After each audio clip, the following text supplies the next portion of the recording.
Amara adalah wanita tangguh yang telah meniti karir dari bawah hingga menjadi CEO di perusahaannya sendiri, Arah Citra Group. Wanita berusia 32 tahun ini dikenal sebagai sosok yang tegas dalam pekerjaan, namun penuh kasih dalam kehidupan pribadinya. Latar belakang keluarga Amara cukup sederhana.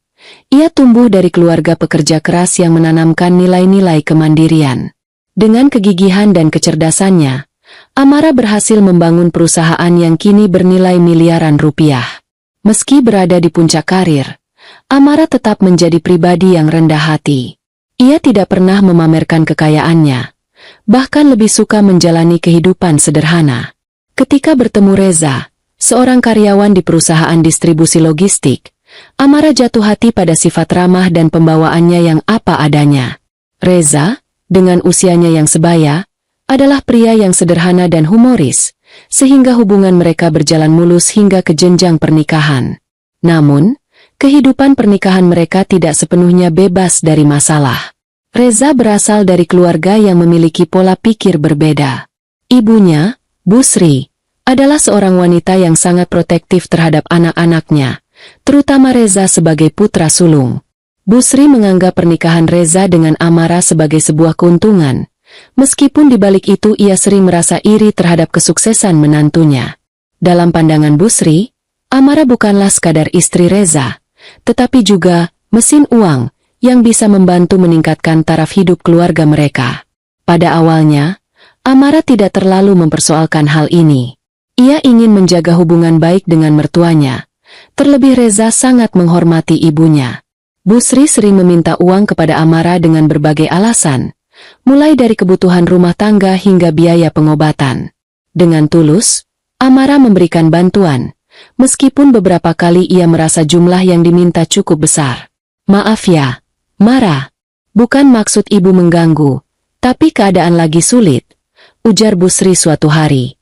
Amara yang kala itu sedang sibuk dengan pekerjaannya di rumah hanya tersenyum lembut. "Tidak apa-apa, Bu. Kalau memang dibutuhkan, saya akan bantu," jawabnya, menyerahkan amplop tebal yang langsung disambut senyuman puas Bu Sri. Permintaan ini awalnya hanya terjadi sesekali.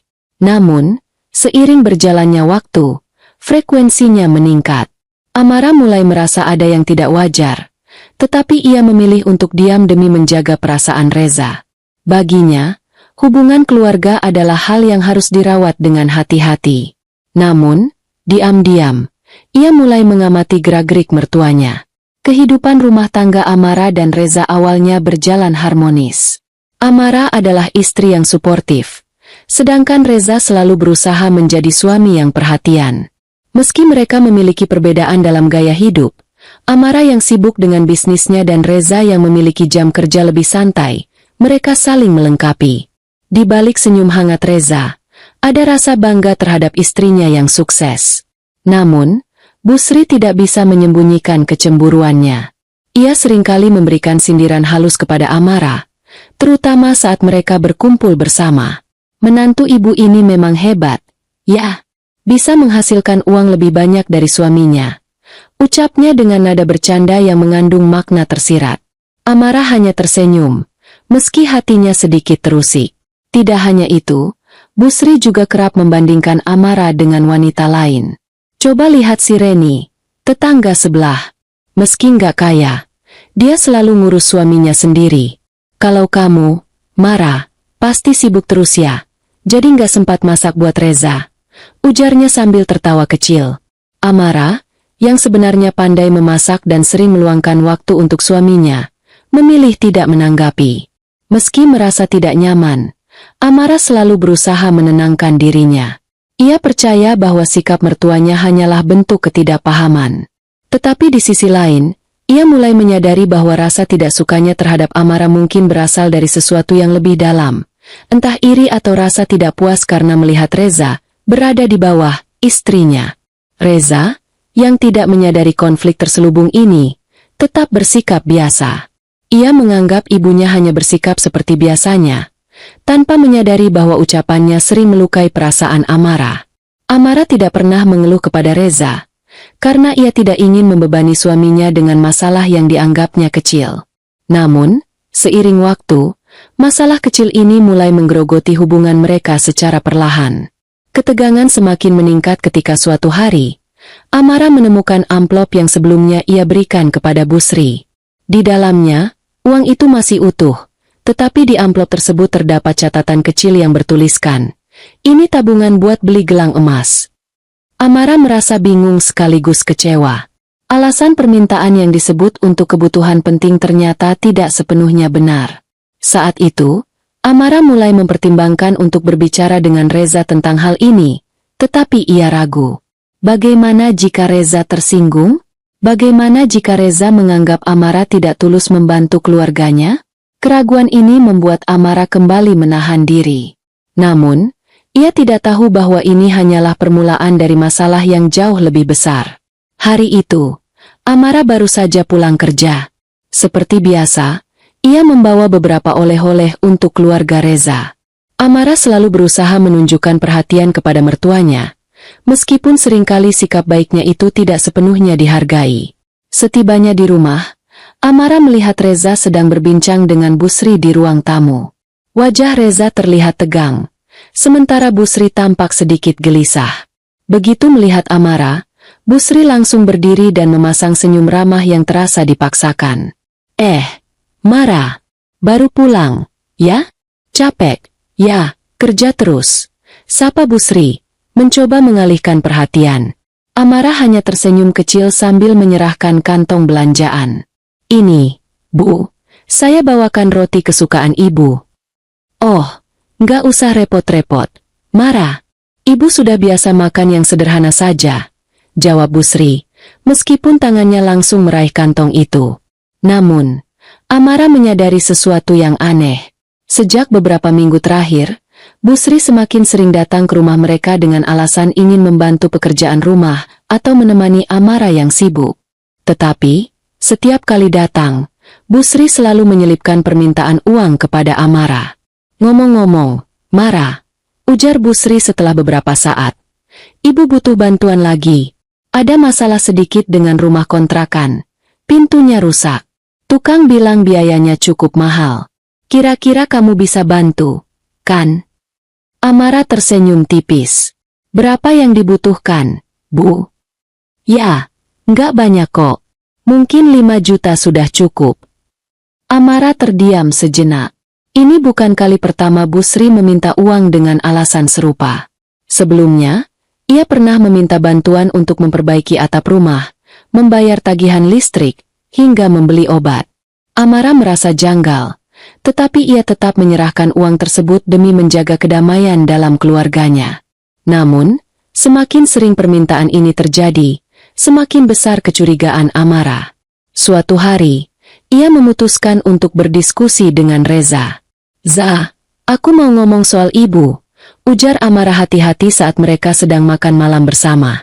Reza yang sedang mengunyah nasi berhenti sejenak. "Kenapa, Mara?" "Belakangan ini, ibu sering minta uang.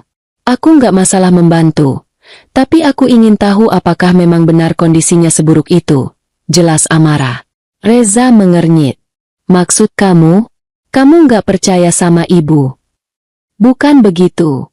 Aku cuma khawatir kalau uang itu malah digunakan untuk hal yang nggak penting. Aku menemukan beberapa catatan ibu yang menunjukkan kalau uang itu bukan untuk kebutuhan mendesak." Reza terlihat tidak senang. "Kamu terlalu curiga, Mara. Ibu nggak mungkin bohong soal itu." Amara ingin menjelaskan lebih jauh, tetapi ia memilih menahan diri. Ia tidak ingin memperkeruh suasana. Namun, diskusi ini membuat Reza mulai berubah sikap. Ia menjadi lebih sering berada di pihak ibunya, meskipun tanpa mendengar penjelasan Amara secara menyeluruh. Beberapa minggu kemudian, masalah semakin besar ketika sebuah insiden terjadi. Amara kehilangan kalung emas kesayangannya, pemberian almarhum ibunya. Ia mencarinya di seluruh rumah tetapi tidak menemukannya. Kamu lihat kalung emasku?" tanya Amara kepada Reza dengan nada cemas. Reza menggeleng. "Enggak. Terakhir kamu pakai kapan?" "Aku ingat betul aku menaruhnya di kamar," jawab Amara, mulai panik. Tanpa sepengetahuan Amara, Busri telah mencuri kalung tersebut. Ia berniat menjualnya untuk membeli perhiasan lain yang diinginkannya. Ketika Amara bertanya kepada Busri tentang kalung itu, sang mertua hanya mengangkat bahu. Ibu nggak tahu, Mara. Jangan-jangan kamu lupa naruh di mana? Jawabnya dengan tenang. Amara merasa ada yang tidak beres, tetapi ia tidak memiliki bukti untuk menuduh. Ia hanya bisa menahan kekecewaan dalam hati. Sementara Busri semakin berani memanfaatkan situasi ini untuk memperburuk hubungan Amara dan Reza. Hubungan antara Amara dan mertuanya semakin renggang. Meski Amara berusaha menjaga sikap Busri yang semakin sering mencampuri urusan rumah tangga mulai menimbulkan masalah. Di sisi lain, Reza tidak menyadari perubahan ini dan tetap memandang ibunya sebagai sosok yang tidak pernah salah. Masalah kalung emas yang hilang masih menjadi misteri bagi Amara. Perhiasan itu adalah barang sentimental yang sangat ia jaga karena merupakan peninggalan terakhir ibunya. Namun, setiap kali Amara mencoba membahas hal itu, Busri selalu bersikap seolah tidak tahu apa-apa. Kalau hilang, ya sudah, Mara. Nggak usah terlalu dipikirin. Mungkin kamu yang kurang hati-hati, ujar Busri santai. Amara hanya diam, meskipun hatinya terasa sakit. Bukan soal harga kalung itu, melainkan kenyataan bahwa mertuanya bisa begitu tidak peduli terhadap perasaan dirinya. Situasi semakin memanas ketika Busri mulai menyebarkan cerita yang tidak benar tentang Amara kepada Reza. Ia mengatakan bahwa Amara terlalu sibuk dengan pekerjaannya hingga mengabaikan kewajiban sebagai istri. "Za, kamu itu sabar banget, ya? Istri lain tuh masakin suaminya, ngurusin rumah, bukan cuma sibuk kerja," ujar Busri suatu hari. "Ibu, Amara juga kerja keras buat kita, kok," jawab Reza, meski terdengar agak ragu. "Kerja keras buat siapa?" "Buat dirinya sendiri, kan? Kamu tahu, Busri tetangga sebelah pernah cerita kalau dia lihat Amara pergi makan malam sama laki-laki lain. Jangan-jangan, Amara bukan cuma sibuk kerja, tapi juga sibuk yang lain," sindir Busri. Reza langsung terpancing. "Maksud ibu apa? Amara nggak mungkin begitu." Busri mengangkat bahu, memasang wajah penuh simpati. "Ibu juga nggak yakin, tapi ya, kita nggak pernah tahu, kan? Kamu harus hati-hati, Za. Jangan sampai kamu yang disakiti." Kata-kata ini mulai memengaruhi pikiran Reza. Meski ia tidak sepenuhnya percaya, benih keraguan mulai tumbuh dalam hatinya. Hal ini membuat Reza menjadi lebih mudah marah dan sensitif terhadap Amara, terutama ketika Amara sibuk dengan pekerjaannya. Sementara itu, Busri diam-diam melancarkan rencananya yang lebih licik. Suatu hari, ia mendatangi rumah Amara dan Reza ketika Amara sedang tidak di rumah. Dengan alasan ingin membersihkan kamar mereka, Busri menyelinap masuk dan mengambil beberapa barang berharga milik Amara, termasuk arloji mahal pemberian rekan bisnisnya. Ketika Amara menyadari kehilangan itu, ia langsung mengonfrontasi Reza. "Za, kamu tahu nggak kalau jam tanganku hilang? Aku yakin banget terakhir kali aku taruh di laci kamar," tanya Amara serius. Reza mengernyit. "Kamu yakin nggak salah taruh lagi? Jangan-jangan ini kayak kasus kalung itu." Amara menahan emosi. "Aku nggak mungkin salah taruh 2 kali. Aku yakin ada yang ambil." "Tapi siapa? Di rumah ini cuma ada kita berdua. Mara, kamu mau bilang kalau ibu yang ambil?" Amara terdiam sejenak. Ia tidak ingin menuduh tanpa bukti, tetapi kecurigaannya pada Busri semakin kuat. Namun, ketika ia mencoba menyampaikan hal ini, Reza langsung membelanya. "Mara, kamu jangan menuduh ibu sembarangan. Ibu nggak mungkin melakukan itu. Kamu tahu sendiri, dia datang ke sini cuma buat bantu-bantu," ujar Reza dengan nada kesal. Amara merasa frustrasi. Ia tidak hanya kehilangan barang berharga, tetapi juga kepercayaan dari suaminya sendiri. Situasi ini membuat Amara mulai merasa bahwa pernikahannya tidak lagi seperti dulu. Di sisi lain, Busri semakin merasa di atas angin. Ia mulai merancang rencana berikutnya untuk menyingkirkan Amara dari kehidupan Reza. Busri tahu bahwa Amara adalah ancaman bagi kendalinya atas anaknya, sehingga ia memutuskan untuk mengambil langkah drastis. Hubungan Amara dan Reza semakin memburuk. Reza, yang semakin terpengaruh oleh cerita-cerita ibunya, mulai bersikap dingin kepada Amara. Sementara itu, Bu Sri terus memanfaatkan situasi ini untuk memutarbalikkan fakta dan semakin menjauhkan Amara dari suaminya. Puncaknya terjadi pada suatu malam ketika Amara pulang terlambat karena rapat penting dengan klien besar. Ia menemukan Reza sudah menunggunya di ruang tamu dengan wajah marah. "Baru pulang jam segini? Kerja? Atau ada urusan lain?" tanya Reza tajam. Amara yang lelah hanya bisa menatap suaminya dengan bingung. "Ini bukan pertama kalinya aku pulang terlambat, Za. Kamu tahu pekerjaanku memang menuntut begitu. Tapi aku juga dengar hal lain dari ibu. Kamu tahu, dia lihat kamu sering bersama laki-laki lain di luar kantor. Kamu pikir aku nggak tahu?" tuduh Reza. Amara tertegun. "Za, apa maksudmu? Ibu bilang begitu? Itu nggak benar." Reza mendengus. "Sudah cukup, Amara. Aku capek terus-menerus dibohongi. Kalau kamu nggak bisa menjaga pernikahan ini, mungkin kita memang harus selesai." Amara mencoba menenangkan diri, tetapi hatinya hancur mendengar kata-kata Reza. Ia tidak menyangka suaminya lebih percaya pada tuduhan ibunya daripada dirinya. Namun, kejadian ini hanya awal dari masalah yang lebih besar. Beberapa hari kemudian, Amara dikejutkan oleh kabar bahwa Reza setuju dijodohkan oleh ibunya dengan seorang wanita pilihan keluarga mereka. Wanita itu berasal dari keluarga sederhana tetapi menurut Bu Sri, lebih cocok untuk Reza karena lebih bisa mengurus rumah tangga. Amara mencoba berbicara dengan Reza untuk mencari kejelasan. "Za, apa ini benar? Kamu setuju dengan perjodohan yang diatur ibu?" tanya Amara dengan suara gemetar. Reza tidak bisa menatap Amara langsung. "Aku nggak punya pilihan, Mara. Kamu tahu sendiri, pernikahan kita sudah nggak sehat. Ibu cuma ingin yang terbaik buat aku." Amara tertawa pahit. "Yang terbaik? Atau cuma apa yang ibu mau?